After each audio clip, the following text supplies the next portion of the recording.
Hello and welcome to another podcast of Radio YesCymru, which is on your favourite podcast apps and also on the YesCymru YouTube channel. My name is Sean Robbins. Our topic this evening is energy. We all know Wales is energy rich, but the country is poor. And why? Because we're not independent. So we've got two speakers today, Guto Owen and Meleri Davies, and they're two experts in the field of energy and energy use and the environmental side of it. So maybe we'll start with you. You can introduce yourselves. Two great people with practical experience in the field. So Guto, you kick off.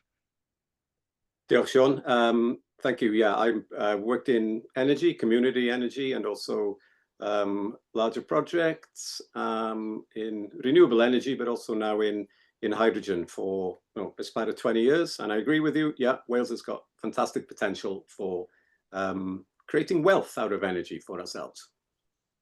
And I'm Meleri Davies. I'm one of the founding directors of Ynni Ogwen, and I'm also a director of Ynni Glân, Community Energy Wales. Strongly believe in community-owned energy and the potential to use local energy to transform communities, as well as supporting environmental aspirations. Great. Well, welcome both to Radio YesCymru on your favourite podcast and the YesCymru YouTube. My name is Sean Robbins. Guto, just so we are Welsh, so we'll get this over it. Guto is from Mold, up in the northeast, and now living in Cardiff. And Mel is up there, Bethesda, by Bangor, up in Eryri there. So true great places. Maybe start with you, Guto. I mean, I said at the front, Wales is energy rich, but the country is poor because we're not independent. Is that just me as a rabid Welsh nationalist, Guto Owen, saying these things, believing my own propaganda, or is it true? Well, we could be wealthier, put it that way. Yeah, I mean, we've got fantastic resources. This is familiar now, isn't it? Yeah, and we're looking at the Crown Estate for wind. There's also solar resource here. There's tidal. There's plenty of renewables. There's plenty of other resources as well. Yeah, and we haven't maximized the use of those. There's a history behind this, of course, we're all familiar with that. But yeah, I think we're definitely punching below our weight in terms of maximizing the benefit that we can have from energy. I think the past few years has brought energy into sharp focus, hasn't it? Yeah, it's been kind of a backstory, but the terrible events and the price that we're paying for all the hikes in energy costs over the last few years coming down now, but that legacy is still there, is making people more knowledgeable of energy than they were even a couple of years ago. But the amount of, I've done a bit of maths behind it, and the amount of energy, amount which we spend on energy in Wales runs into the billions every year, and most of that floods out of Wales. So if we can begin to turn that around, we can accrue more wealth. Right, I'll come back to you and ask you for concrete evidence of what we are wealthy in. I mean, Meleri, before I come to you, I always say this, but it is true. Isn't it an amazing coincidence that the very people that say that Wales is too poor to be independent are the very same people who deny Wales the power to have control over its own vast environmental resources? What an amazing coincidence! I mean, Westminster Uni Party knows we're rich. That's why they don't allow us to have control over these energies. So, Meleri, you're maybe taking it in the middle part. We've got these huge corporations or government which will run energy. The bad deal we've got from Westminster is that Wales can only have control of energy production over 350 megawatts, is it? So it's basically community-sized projects which we are controlling of. But that's something you think there's a huge potential in any case. It is, yeah. And what Guto just mentioned, it just demonstrates the extractive economic model, which is something we know well in Wales. I'm sat here in Bethesda, by the quarry. It's the same in South Wales with the coal. Our industries, it's always been an extractive economic model, and that's the feeling really with energy as well.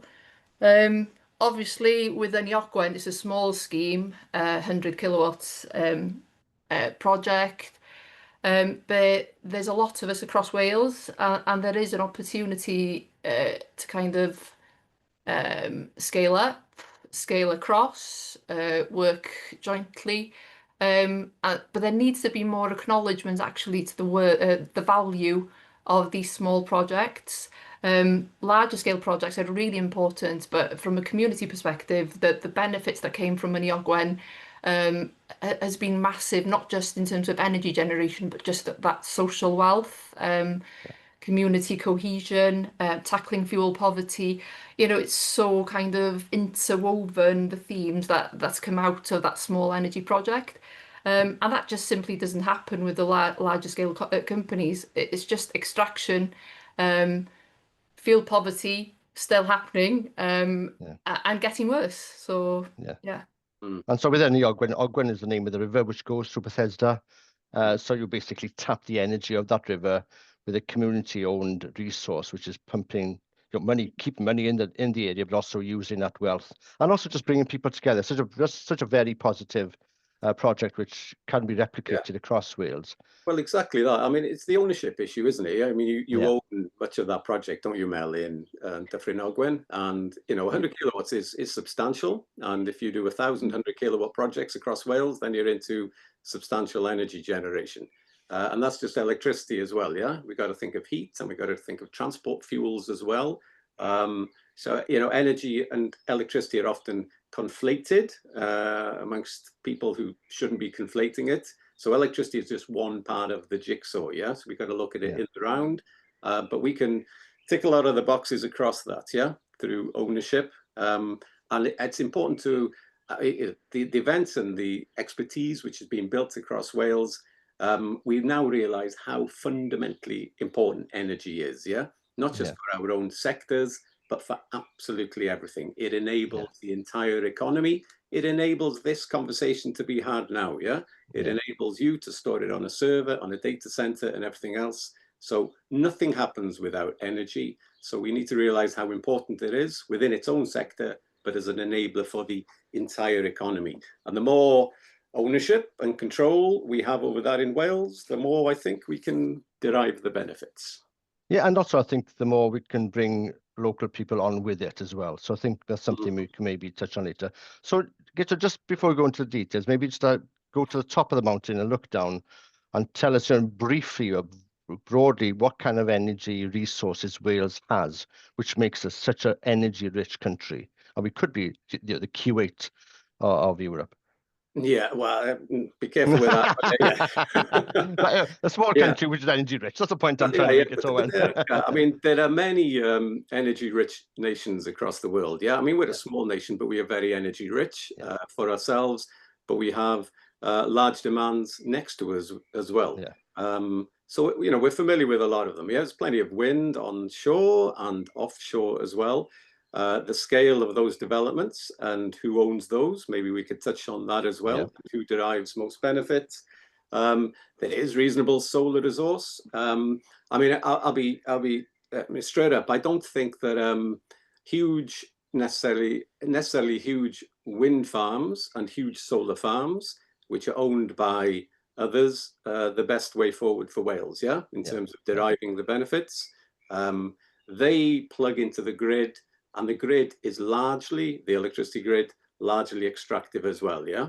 So we need to maybe turn that around and do more projects like Mel is doing in terms of keeping that wealth locally in terms of wind and solar, tidal as well. There is still coal resource here. There is still gas resource here as well. There is geothermal, and there are hydrogen resources as well. So it's difficult to think of which resources aren't here, to be honest, Sean. So I'm familiar with Wales. I'm familiar with Wales having 15% of Europe's, the continent of Europe's tidal power, which is absolutely incredible. I think Scotland has something like 25%. I wasn't aware of the gas. Where's that then? Well, there's still coal bed methane, yeah, below I see that, South Wales valleys, and I think in the northeast as well. So you asked me the question, what's there? Yeah, it's still there. Whether we use it or not, that's another question. But I would say that we do import huge amounts of gas from places like Norway, Qatar, the US as well. So we are basically paying them to supply us with gas. So perhaps we need to be looking in the round about what's the best way of supporting Wales and also maybe those have less emissions involved with them as well. Yeah. So I think we need to have a bit more of an honest, wide-ranging look at the resources that we have and the benefit which could accrue to Wales. But renewables, we have plenty of, and we should be maximising it, yeah. And then if we could also lump into that water as well, in terms of not just for drinking and for agriculture and industry, but for hydrogenation as well, as Mel, as you were saying.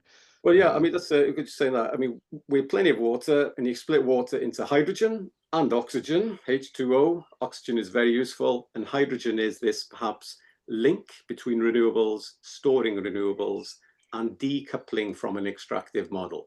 I picked up on a project today. I'll send it over to you, Mel, in Germany, where a community energy project has got wind. I think they've got solar as well, and they've got hydrogen.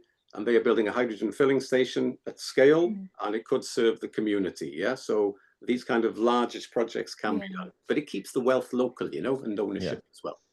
And I think that's the point for you, Mel, in your particular project up in Ynni Ogwen, up in Eryri, Snowdonia up there, is getting the wealth we have.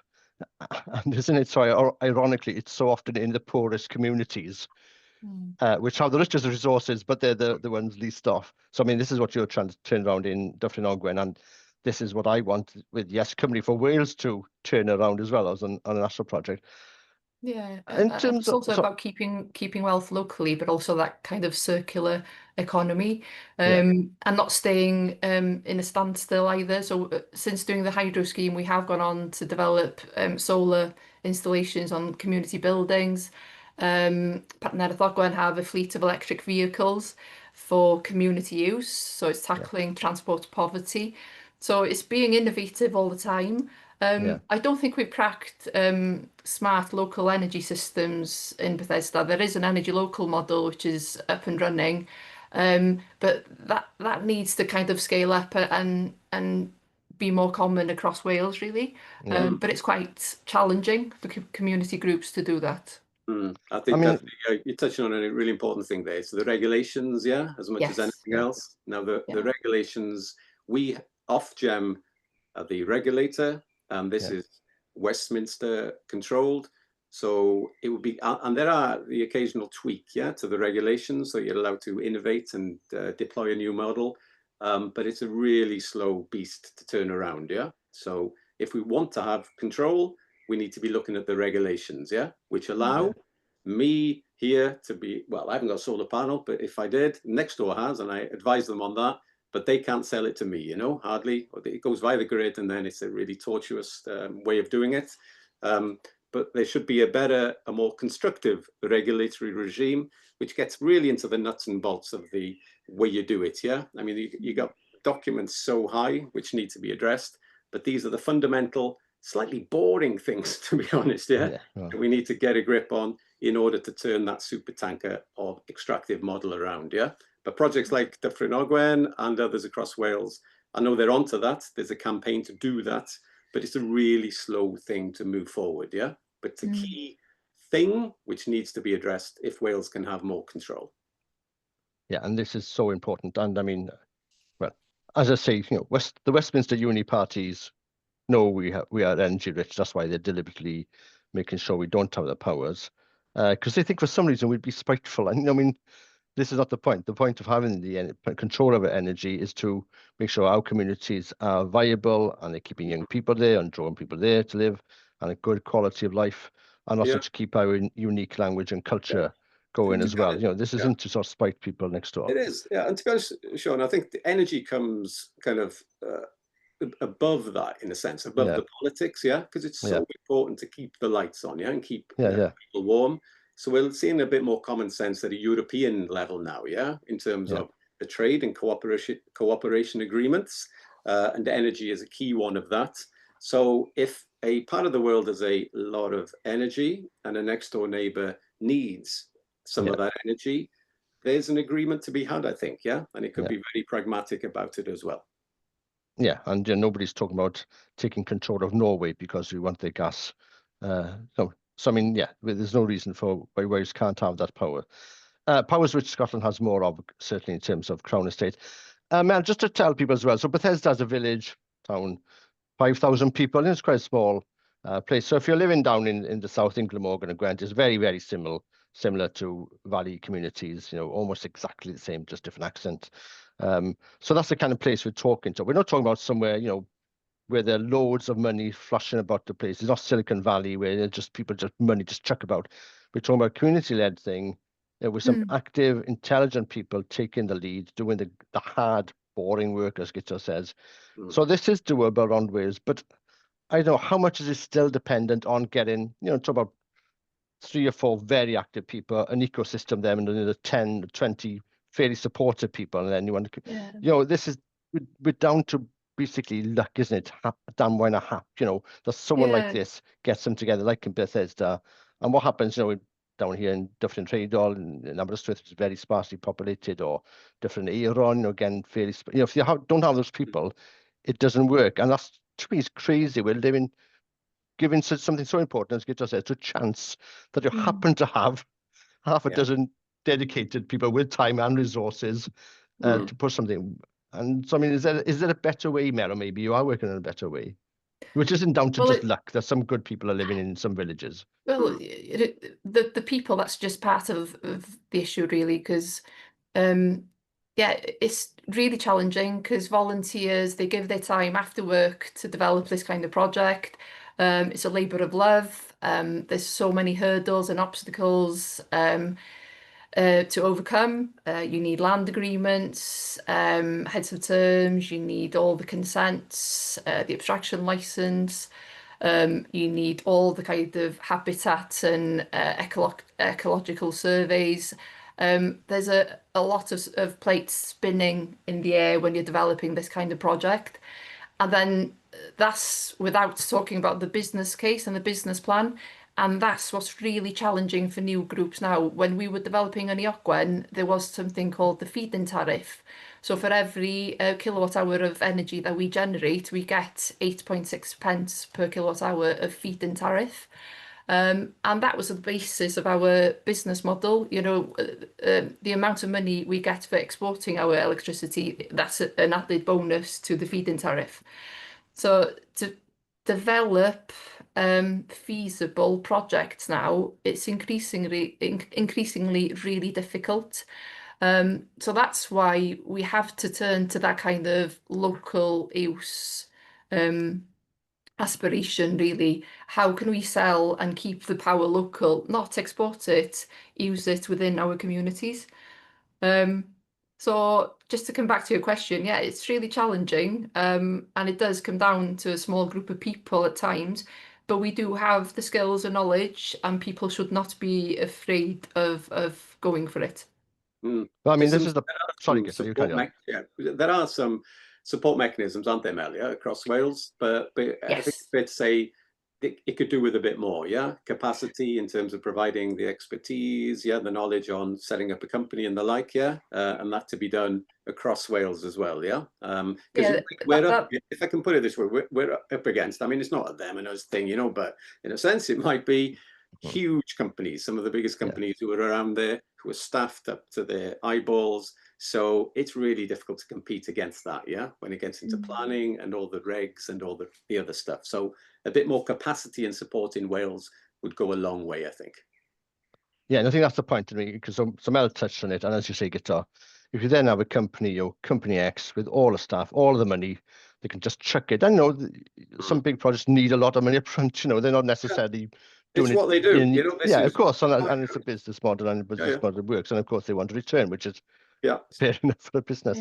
So I think it needs to be another way. Now, I mean, a level playing field, would be. Yeah, so with the cooperate, but I think also Wales strategically needs to be running this energy, because I mean, I don't see, again, well, we are in any case, but our whole energy being exported by a private company or even a UK-based company, which is taking everything out. I wanted to stay in Wales as much as I can.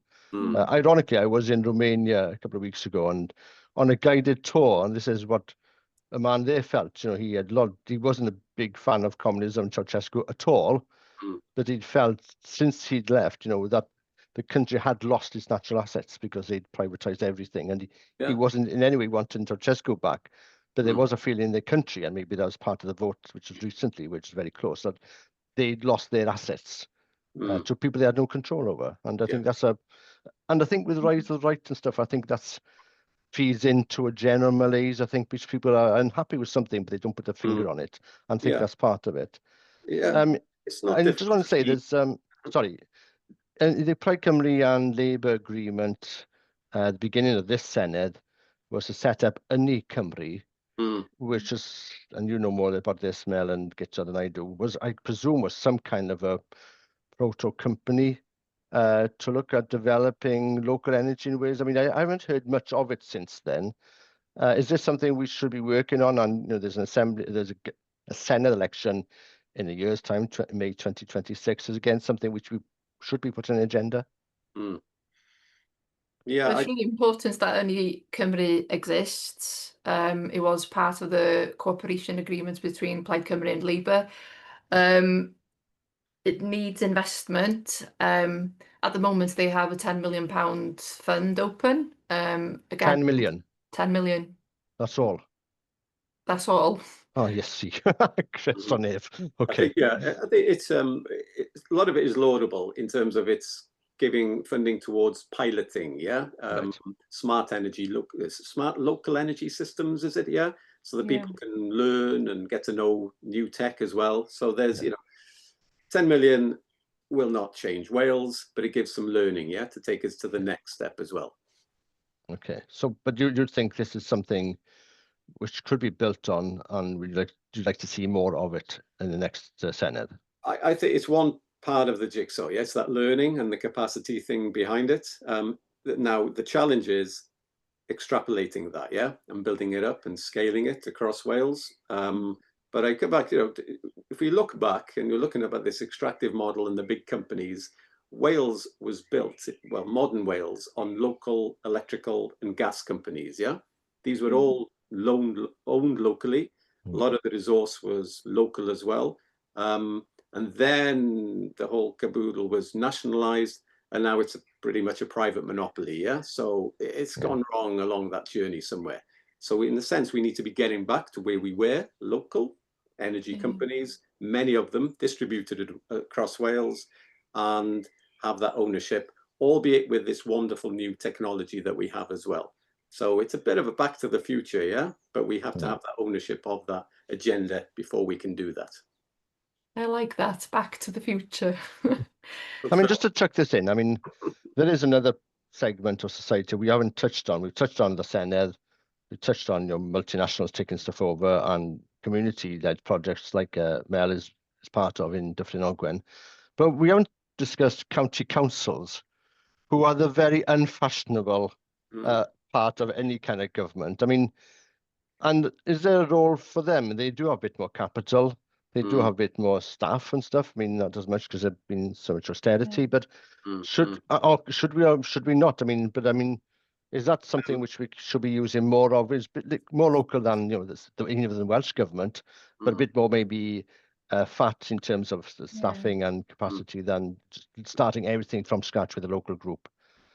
Now this frustrates me a little bit, amongst other things. That now we're talking about, similar to what we talked about earlier, you can have local municipal type companies, and energy companies, because we know there's a guaranteed market for energy. It's similar to other things, but like food, but this is guaranteed stuff. So there can be a return on investment. Now the irony is, as you were saying earlier, what's the benefit for Wales from all the wind farms which are being developed, or the solar farms? Well, the irony is a lot of them owned by municipal or state-owned companies in other European countries. Statkraft München. You don't have to be a German language expert to realize that Munich is benefiting from a stake in wind farms off the coast of North Wales. Good luck to them. It's what they do. That's fine. The public services in Munich are pretty good. And then Vattenfall, which is the Swedish state-owned company, they own Pennacymoedd wind farm, which I think is still the largest onshore wind farm above the valleys in South Wales. Now, if you're a resident of the valleys and you're looking up at that huge wind farm, I would suspect that you're not so happy that most of the money is going to Stockholm to supply their public services. We get the community benefits, but they are trivial compared to what the wealth could be. So Why? Yeah, answer your question. Why aren't we developing more municipally owned energy companies? And then at the national level, you do have Trydan Gwyrdd Cymru, yeah, which is looking to develop things at a national level. I hadn't heard of that. Yeah, Welsh government's owned renewable energy company, yeah. So some of the mechanisms. Trydan Gwyrdd Cymru, so that's Trydan Gwyrdd Cymru, yeah. So that's green electric rails into translated. Yeah. Some things are there, but we need to be doing much more, yeah. So this is a message. Is mainly looking at their own estates, so it could be, you know, Welsh Government owned land, or maybe Natural Resources Wales, I think. But you're right, Guto, we should have the same approach for land and buildings, assets owned by local councils. But it should be a partnership, and there are good examples. So you've got Ynni Co-op down in South Wales, all the work that people like Dan McCallum has done. So Ynni Co-op, it's a cooperative that work with local authorities. So they've worked with Neath Portalbot and also Casnewydd, Newport, to erect solar installations on large public-owned buildings. Right. But it's a joint venture with local authorities. But that is not replicated in all counties across Wales. So there's a massive potential. Another thing with local authorities, you've got the pension funds, and the third aspect probably is procurement, so where they buy their electricity from. Yeah. So yeah, Sean, you're right that we should be looking at our local authorities as well. Yeah, so hopefully there are some local councillors listening. But I think with the Senedd election, I keep calling it Assembly, but with the Senedd election next year, I'd hope we need to move up a gear change. I think so. Yeah, I think you touched on it. That it's a real good opportunity to have a debate, yeah, over the next less than 12 months now, isn't it? Yeah, to inform what comes next, yeah, because unless we're careful, we might have lost another opportunity, yeah, to really get some benefit out of energy. And I thought it would, and this is fine, but we are talking a lot about electricity, yeah, like you always tend to do when you talk about energy, yeah, wind and solar and grid and stuff like this. The heating aspect is so important as well, potentially more important, yeah, because it's a cold place in winter, so we need to get that right. And then you've got the transport fuel as well, which is pretty much, I don't know, 99% of that is sourced from outside Wales, including the fuels that we use today, but also the stuff that goes into electric cars as well, electric vehicles. And I'm talking about minerals there, yeah, the cobalt and the copper and the lithium. So we tend to forget about those things. So we need to take a rounded look at the whole supply chain, both in terms of what's good for us, but also the damage that we might be doing in other countries, yeah, by inducing the supply of minerals from the Democratic Republic of Congo, for example, which has got vast cobalt mines, which supply our electric vehicles. Well, that's not very good for the well-being of their generations, is it? Yeah. So we need to be a bit more honest about what we're doing locally as well as globally.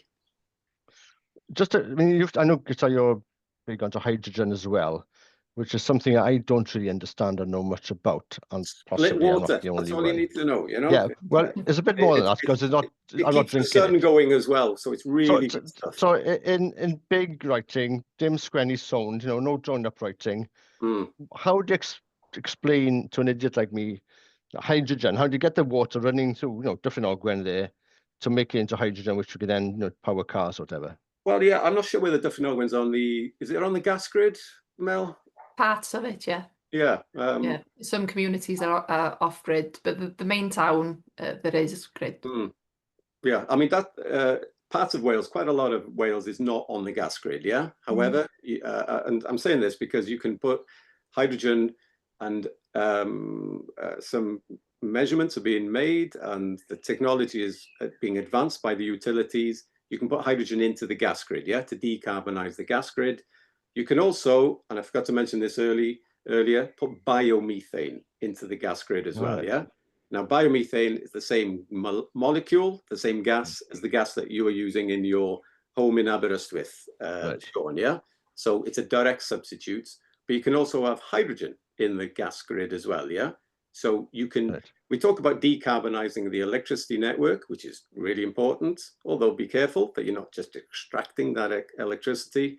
You can also decarbonize the gas grid, yeah? It's one of a number of green gases, yeah? That's all that we need to know, really. But the great thing is, we have plenty of biomethane resource in Wales as well. And you know where that's coming from? Sewage and slurry and farm waste as well, which causes pollution. So if we turn that into a resource, stuck it into the gas grid, we could develop a green gas network. And you can do local networks around that as well, because we did it 150 years ago. So why aren't we developing new networks as well? Yeah. So it's very interesting and, you know, very optimistic as well, what can be done. So the problem, okay, we've touched on basically that we're, and this is me saying this, not you two, Wales has been screwed by Westminster. That's why we need independence, and I support YesCymru and will vote Plaid Cymru. But also what the other issue is also just capacity of people and money to develop this, because all these things need investment to get the, you know, to get the joints and stuff in. How much of a challenge is that? I mean, what kind of, in an ideal world, you and Meleri, you know, Prime Minister, Prif Weinidog Cymru, what kind of money do you need to stick to make this kind of thing happen? You get in extracting the methane, get in more local schemes going, taking ownership of land. What kind of money are we talking about, or what kind of, how big is the scale? I won't give you a figure, but in terms of the process, I think we do need to be thinking of some kind of community wealth fund, where if the Crown Estate was devolved, a proportion of that funding would go into that community wealth fund, and that could be used then to develop new projects or to expand and scale up, you know, current projects in Wales. So at the moment, that's lacking. The only place we can go for capital funding at the moment is Ynni Cymru, and it's a short-term grant fund. And after that's gone, what do we do? If there was a community wealth fund, well, you could ask all developers, private developers also, to invest their, well, or provide any community benefit into the community wealth fund. So it's a more pragmatic way of using community benefit funds. Because at the moment, you know, lots of developers, they'll give communities maybe 20 grand. And it's just like, seems like a payoff sometimes, just to kind of, oh yeah, we've ticked the CSR box, we've done our bit. So I think we just need to be thinking more strategically about the process of kind of, yeah, creating a fund really that's available to community groups. Guto, any ideas or not? Well, yeah, and you can do that over and over again. Yeah, it's that replicable model. Turn the handle. If you can do it there, you can do it there. The technologies might be a little bit different, but the model can be the same. Yeah, as well as I come back to that key thing of the regs. Yeah, make sure that the regulations allow you to do that. That you have control of the assets, you have control of the networks as well, or you can influence them as much as possible. None of this is within Wales's gift currently. Yeah, I mean, we've got that 350 megawatt threshold at the large scale, which is pretty good anyway. You know, that's not an insignificant amount, but we want to break through that ceiling as well. So it's getting as many of the rules and control in place as possible. But you asked about how much, Sean, yeah? I mean, I'll turn it the other way around. And I think the value is, and I'll maybe go away and do a bit of a back of the envelope calc on this. But annually, Wales probably spends, and that's homes, businesses, hospitals, schools, yeah, and across the board, probably somewhere between, and it's quite a wide range, 5 and 10 billion pounds on energy, yeah, transport fuel included as well, every year. So, and Wales's GDP is about 85 billion a year.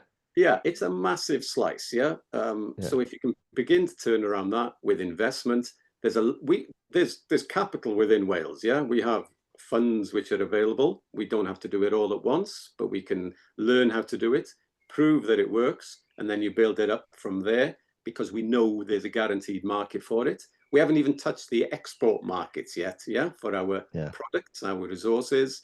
But there's also, and we've got to be pragmatic about this, a lot of capital around the world, yeah? So we can work in partnership, JVs or whatever, with others, in order to make sure that these happen more quickly than they otherwise would be. In a perfect Wales, in a perfect world, yeah, we would 100% fund it, 100% own it, and 100% bloody blah. Yeah. But the world doesn't work like that, no matter whether you're left, right, or anything else. So you work with people who've got the tech, as well as the capital, as well as the know-how, but you do it on our terms, yeah? And we don't just go belly up and allow things to happen to us. So does Wales, I mean, I was in a meeting about a month ago, and this cropped up in passing, and they were talking about wind farms as it happens, and when someone said that the Wales was leading the way in many respects in terms of producing wind farms about 20 years ago or so, but then because people didn't want wind farms locally, those weren't developed, and now Denmark has taken over, and now we're importing wind farms from Denmark. So I think there's a lesson there, but also, do we have the skills in Wales or into the universities to develop this? Yeah, of course. Yeah, I mean, you know, the products improve all the time. Yeah, I work with fuel cells as well. Yeah, which turn gas into power and heat. Now, there's massive opportunities there to develop new products, or even parts of the products and the research and the IP which goes into them as well. Yeah, these are all emerging markets. Wind and batteries. Yeah, others have stolen a march. There's no two ways about it. Yeah, we've missed that boat, unfortunately, to get massive benefits from it. In 2012, I visited it was called Maybe Bridge, company in Chepstow, who were building manufacturing towers for wind turbines. 2012, just before the curve went like that. But they closed down. They couldn't get a buyer, and the Welsh government didn't back them as they should have, maybe, for the sake of a few £1 million. Now, there are other lessons as well, that we're not spotting opportunities as well as we should do. But we have steel, we have manufacturing capability, we have a lot of knowledge in the value chain, right the way from how do you do it to actually making the stuff. But unless we get on with it, we're just going to be offshoring industries, and we're going to be buying stuff back from others, and that's another way of just letting money leak out of the economy. Yeah. I mean, I'll draw the conversation to a close, and maybe finish with a question for both of you. You know, this is a YesCymru podcast. You know, we want Wales to be an independent nation state, like Estonia or Denmark or Ireland or whatever. I mean, is there a country, or are there countries you think we could emulate, and you'd like Wales to be like? I mean, anyone's come to the mind? Mel or Guto, you want to jump in? Well, Iceland. I was watching a documentary last night actually about Iceland and how they've built hydro schemes that kind of feed and support industry in Iceland. So that's a good model in terms of energy, I think. Yeah, I've got a call with someone from Iceland on Friday, as it happens. So I'll get back to you on that one. But yeah, they've got a model. This population less than Cardiff, and I mean, they are where they are, so they got advantages in a sense, huge geothermal resource, but they're a good example. Ireland's got a lot of state-owned companies, and they own the assets as well. Probably a bit of Estonia as well in terms of the IT that they've developed. Denmark's always a model. There are plenty of models, and I think the pinnacle is how Norway did it, and how we didn't. Especially Scotland with all that resource. Norway is now what? Trillion and a half sovereign wealth fund. So that's oil, we know, and gas, which they're still making hay out of, every day, including from us. It's not. Was this the gas which is meant to run out if Scotland becomes independent? Say again? Was this the gas and oil which was meant to run out the day Scotland became independent in 2014?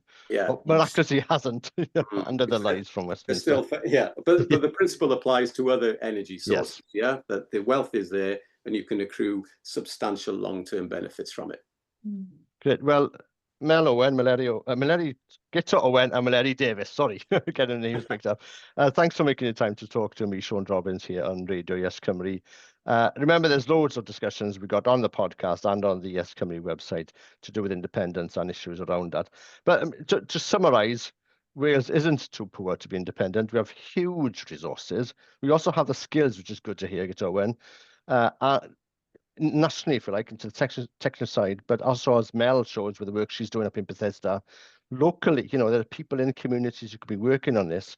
What we need is more money invested from the Welsh Government and also from other sources to pump in, maybe a stronger buy-in from county councils who are maybe a bit more slack or a bit more expertise to help the local communities.